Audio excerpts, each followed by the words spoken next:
shot in 4K ultra high definition. Your #1 source for local news. WRAL News. Coverage you can count on. It's going to be a pretty day today, but enjoy the dry time and the lower humidity because it returns over the weekend, the humidity and the rain chances. I'll show you when we have the best chance for rain coming up. The manhunt for a dangerous convict is now in its third day. The leads deputies have this morning. And it's move-in day at NC State coming up. How your morning commute on Western Boulevard will be impacted for the next few days as thousands of students come to campus. And there are hundreds of thousands of people in Puerto Rico without power right now after Hurricane Ernesto swept past the island. Where it is heading now as it gains strength in the Atlantic.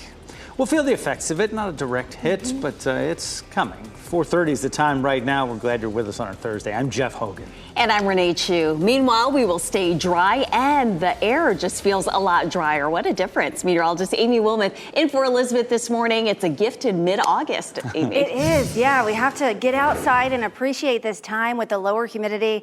It definitely is a treat this time of year. This is a live look at Rocky Mount Mills. I'm showing you this camera because we do have a little bit of fog out there. Rocky Mount reporting a 1/4 mile visibility. Once we get to a 1/4 mile, that's when you might need to take it a little bit slow. Down to 3/4 mile in Roxborough. So we'll watch these numbers, let you know if we start to see more widespread fog. I haven't seen a lot on our cameras so far this morning. 66 in Raleigh, nice and mild. Same thing in Rocky Mount, 65 in Southern Pines, and the dew points are in the 50s and 60s. So it just feels great outside, and the dew points will stay low through the day today. So your dog walking forecast, get outside and enjoy. It is going to be warm. Temperatures will be pretty close to normal with a high of 88 degrees, but with the lower humidity, it feels nice. And we continue to monitor Hurricane Ernesto. It'll bring some dangerous rip currents over the weekend. I'll have more on the beach forecast for the weekend coming up. Students will see increased security at Durham Tech's Orange County campus today as the manhunt for a convicted murderer enters its third day. This is the first time students will be back in class since Ramon Alston escaped right near that school on Tuesday. Authorities are now offering a $35,000 reward for any information that leads to his capture. More than 300 local, state, and federal law enforcement officers are involved in the manhunt to track Alston down. He escaped custody Tuesday morning while at UNC Hospital's Hillsborough campus for a medical appointment. The Orange County Sheriff says he believes someone helped him escape, but he doesn't think it was a law enforcement officer. Alston is serving a life sentence for shooting and killing 1-year-old Malia Williams in Chapel Hill. She was playing outside her apartment on Christmas Day in 2015 when she was hit in a drive-by shooting. Authorities are warning anyone who is caught helping Alston in this escape will face a felony charge. We're working to get answers about a serious crash in Wake Forest. Police responded to the crash on Waite Avenue around 10 last night. This video from the WRAL Breaking News Tracker shows their response. The crash happened near the bridge over Austin Creek. We've asked police to confirm how many cars were involved in the crash and whether anyone was hurt. We have not heard back from them yet.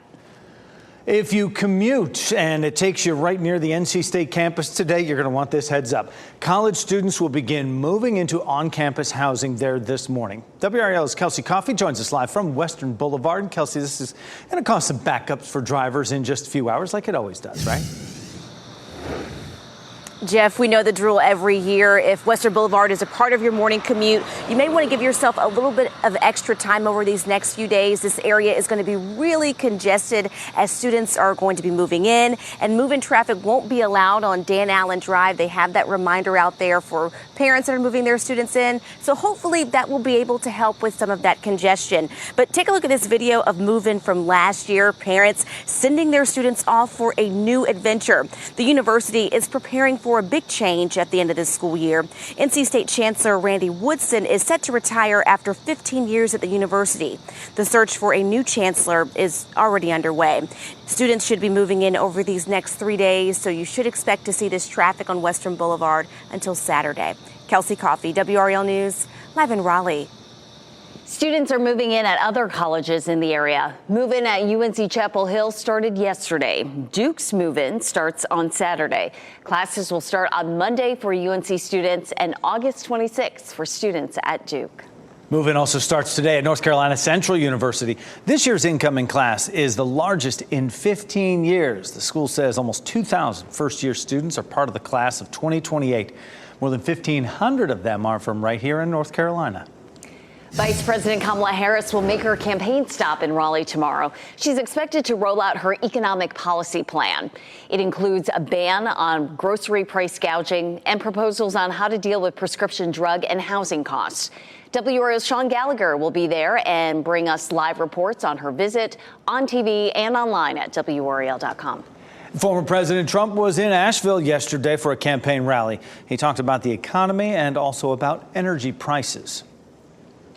That under my leadership, the United States will commit to the ambitious goal of slashing energy and electricity prices by half, at least half. We intend to slash prices by half within 12 months, at a maximum 18 months. And Trump did not explain how he would do that. This morning, Hurricane Ernesto is strengthening as it makes its way toward Bermuda. It could be a major hurricane by the time it gets there this weekend. Ernesto did not make direct landfall on Puerto Rico, but heavy rains have the island dealing with widespread flooding. The rain and winds knocked out power to hundreds of thousands of people there. About half of the homes and businesses on the island are without power. No deaths have been reported. This Wilson County middle school that was badly damaged by an EF3 tornado last week will reopen for the upcoming school year. During a special meeting yesterday, school board members voted unanimously to approve a disaster fund for restoration at Springfield Middle School. That restoration will cost $2 million. The superintendent also laid out plans to start school inside the building when students return in 2 weeks. During a high-stakes meeting today, Qatar, Egypt, and the U.S. will present a plan for a ceasefire hostage deal between Israel and Hamas. This comes as the fear of a regional war in the Middle East grows. Israel is sending a delegation to the talks, but Hamas has said it will not take part. However, they say they are willing to speak to mediators afterwards if there's any serious response from Israel. Officials say today's proposal is the final one, though the exact details of that proposal have not been made public. Raleigh police say they have no leads right now as to who fired nearly 100 gunshots into this Hedingham neighborhood. 3 homes were hit around 3:45 yesterday morning. Most of the damage was caused to one home on Shadow Glen Drive. Police say no one was hurt. Chief Patterson says if people who live in the area think they caught any of the video of the shooting on a security camera, they want you to reach out. Covering Edgecombe County, sources tell our NC Capitol team that a battery maker is planning a $1.4 billion plant between Tarboro and Rocky Mount. The project is expected to be announced today. It could create 1,200 jobs and is expected to be one of the biggest economic development deals in eastern North Carolina. For more on this deal, go to the NC Capitol section of WRAL.com. Happening today, an active shooter drill for law enforcement will take place at North Edgecombe High School. This is video of their last drill 2 years ago. The Edgecombe County Sheriff's Office and other local police agencies will be responding to a mock shooting at the school. The drill will start at 9 a.m. It's expected to be active in that area, just so you know what is going on there, until about 11:30 this morning. An emergency landing of a National Guard helicopter closes down all runways at RDU, causing flights to circle the airport. It's scary for a minute. You're in a plane. You know, you have a lot of things are out of your control.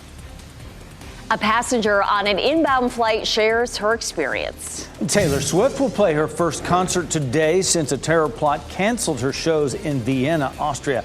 The security measures being taken in London now to keep fans safe. And here's a live look at Durham from the American Tobacco campus. It's going to be another comfortable day as the humidity stays on the lower side for a few days. Meteorologist Amy Wilmoth has a look at what to expect.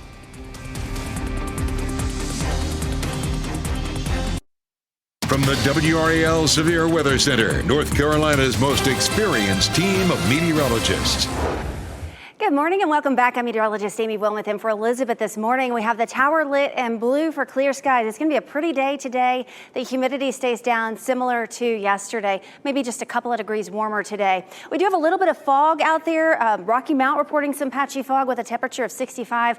Nice and mild this morning, 67 in Lewisburg, 65 in Southern Pines. Your morning planner for the commute looking pretty good. You'll need your sunglasses probably. We'll have mostly sunny skies with some patchy fog. Temperatures in the 60s through the 8 a.m. a.m. hour, and then we jump into the mid-70s by 10 a.m. It's going to be a nice day for lunch outside, maybe a picnic outside, mostly sunny, a temperature of 81 at noon, and looking good for the evening commute. Just a few clouds with temperatures in the 80s. I'll have an update on the tropics coming up.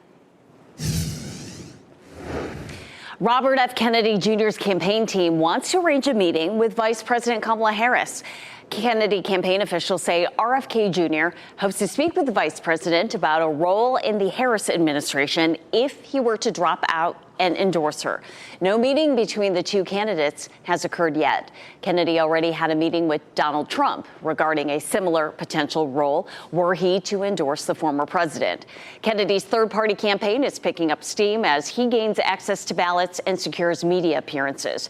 However, the Kennedy campaign says he is still open to dropping out of the race if he can serve the country another way. The president of Columbia University has resigned after months of protest over the Israel-Hamas war. Manoush Shafiq announced her resignation Wednesday, and this comes after Columbia was the center of the pro-Palestinian protest movement. Shafiq said the protests factored into her decision to step down. 3 deans at Columbia also recently resigned after text messages that mocked students' complaints of anti-Semitism were revealed. 2 people are in the hospital this morning with serious injuries after a car collided with a moped in Raleigh. The WRAL breaking news tracker drove to the scene near Athens Drive High School after 6:15 last night. Police say a man was riding a moped with a child when they were hit by a car. The crash is under investigation. A trial is now underway in Florida after a woman who shot and killed her neighbor during an argument about children playing outside. Susan Lawrence is facing manslaughter charge. Lawrence, who is white, shot and killed Ajika Owens, who is black, through her front door. Lawrence told investigators Owens confronted her at the door after Lawrence threw skates at Owens' children, who were yelling outside her apartment. She claims Owens was trying to break her door down and she feared for her life. A jury will decide whether the shooting was justified under Florida's stand your ground law. We're working to learn more this morning about what led to a National Guard helicopter making it an emergency landing at RDU. The emergency forced the airport to temporarily close all its runways. The Apache helicopter made the emergency landing Wednesday afternoon after reporting smoke in the cockpit. Responders found no fire on board. We talked to a woman whose flight from Nashville had to circle the airport while the runways were closed. She shared what the pilot announced. He might have used the word an emergency with the helicopter or a problem with the helicopter, and that planes were being diverted to other airports. And I remember a groan went up in the plane. WRAL spoke with another woman whose flight was forced to land in Greensboro. She says several people missed connections because of the emergency. Tonight, Taylor Swift's Eras Tour will go on in London for the first time since a possible terror plot canceled her shows in Austria. UK police say there is no increased threat to the London concerts, but some additional security measures will be in place. Unlike other Swift concerts, which had outdoor areas for non-ticket holders to listen to the shows, Wembley Stadium says security will move anyone gathering outside the stadium without a ticket. That comes after Austrian authorities said the main suspect in that Vienna terror threat planned to target fans gathered outside the concert with knives or homemade explosives. London is her last European city of the tour before heading back to the U.S. Swift has yet to comment on the canceled shows.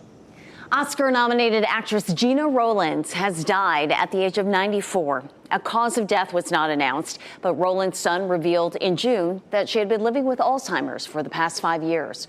Her career spanned 7 decades. One of her most famous roles was playing Allie Calhoun in The Notebook, a character who struggled with Alzheimer's. Rowlands was nominated for 2 Academy Awards for 1974's A Woman Under the Influence and 1980's Gloria. Good morning, Chris Levingood here in the WRAL Life Center. Finally starting to see some new images here in the newsroom regarding the effects of Ernesto on Puerto Rico. Look at this flooding, this massive flooding that has happened there yesterday, and this is definitely going to be needing some cleanup there. You see that roadway is covered in floodwaters there on the screen. We're talking thousands of people being left without power at some point in Puerto Rico, at least part for yesterday. Some parts of that island saw over 9 inches of rain within 24 hours. Something to keep in mind with some wind speeds of the hurricane at that point, 74 miles per hour. Storm expected to continue strengthening this week, and it's headed toward Bermuda at this time. We're looking at as well as this map here kind of indicates. But of course, there we go. But Amy Wilmoth will have a little bit more of that coming up in WRAL weather.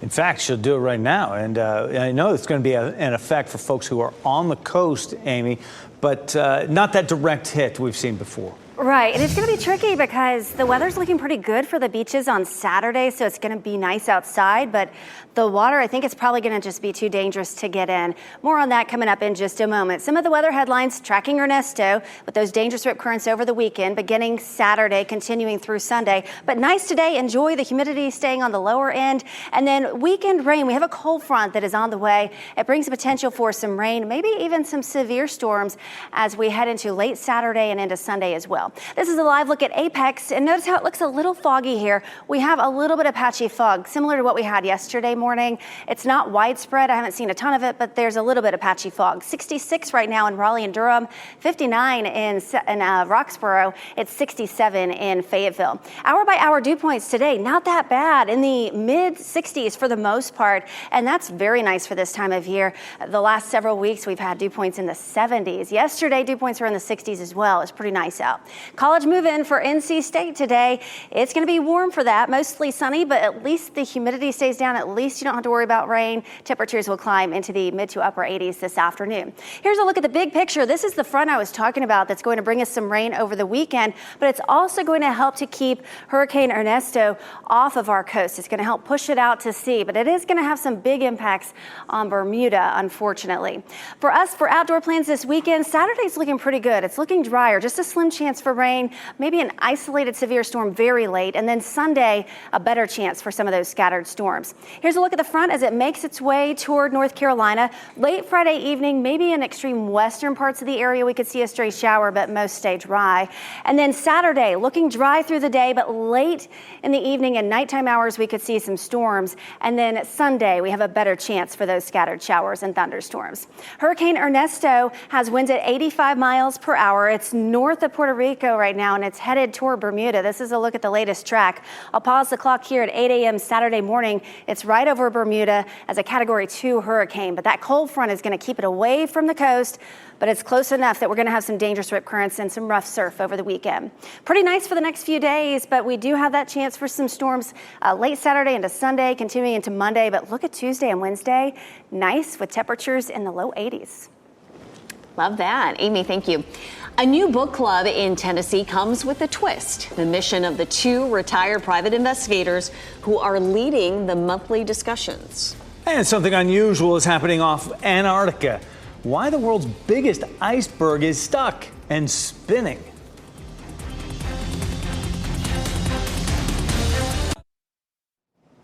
You have the chance to get your hands on props from iconic Hollywood blockbusters. David Daniel gives us a sneak peek of an auction underway right now in today's Hollywood Minute. That's Anakin Skywalker. Right. This is Obi-Wan. All right. And that is Mace Windu. From Star Wars lightsabers to Harry Potter's Hogwarts acceptance letter, Prop Store's memorabilia auction seemingly has something for every fan. If you're somebody who is very passionate about a specific film or a franchise, what better way to celebrate that and to connect with that than by owning a little piece of it? The auction features more than 1,900 items from film and television. There's a number of different titles represented in this auction, from Star Trek to Star Wars, Ghostbusters, Batman, a lot of your favorites from over the last 50 years. Everything from Back to the Future to Evil Dead 2 to Beetlejuice. The Indiana Jones fedora. This came from the stunt performer Dean Ferrandini, and we were able to also match it to Harrison Ford, who played Indiana Jones. He wore it at the same time, so it was a hat that they interchanged between the two. We also have a Biker Scout helmet from Return of the Jedi that's pretty amazing. If you like Stormtroopers, this was the third movie's version of the Stormtrooper, and there's only two known. This is the first one that's ever come up for auction. They're the physical manifestation of that great piece of entertainment that we can't forget, that lives in our minds forever. And to have something that was really there on set as part of the making of the magic is pretty special. In Hollywood, I'm David Daniel. You can bid on items through Sunday at propstore.com. I'll ride my bike with that Stormtrooper's helmet. It's pretty cool. All right, here's something you have to see to believe. The world's largest iceberg is stuck, and it's spinning in the ocean in a vortex off Antarctica. It has a name. It's called iceberg A23A. It's nearly the size of Rhode Island. It broke off from Antarctica 40 years ago, and now scientists say it's become trapped in a strange vortex of ocean currents that spins it around 15 degrees a day. Experts say a full spin every 24 days, and it could stay there for years. True crime content is extremely popular in the U.S. Now, a new book club run by 2 retired private investigators is hoping that interest can help solve cold cases. Lori Morrison and Sheila Wasaki started the club called The Cold Read. Every month, this group will read a true crime book and try to solve the crime. We're seeing more and more people that are affected by crime, and these books are very important because it's a blonde-haired, blue-eyed young lady. But what about the other girls and boys that are not talked about? Wasaki says she hopes this group will help make a difference and possibly bring closure to families of victims. WRAL is your home for the Carolina Panthers. The Panthers will be at Bank of America Stadium for their next preseason game against the New York Jets. You can catch all the action right here on WRAL Saturday night, 7 o'clock. Students will be moving to college campuses today ahead of the start of class. The roads you'll want to avoid to stay out of traffic jams. And the search for a convicted murderer who's escaped custody is now in its 3rd day. The increased security at Duke Tech's Orange County campus today. And we'll tell you about NASA's new plan to get 2 astronauts who've been on board the International Space Station for months back to Earth.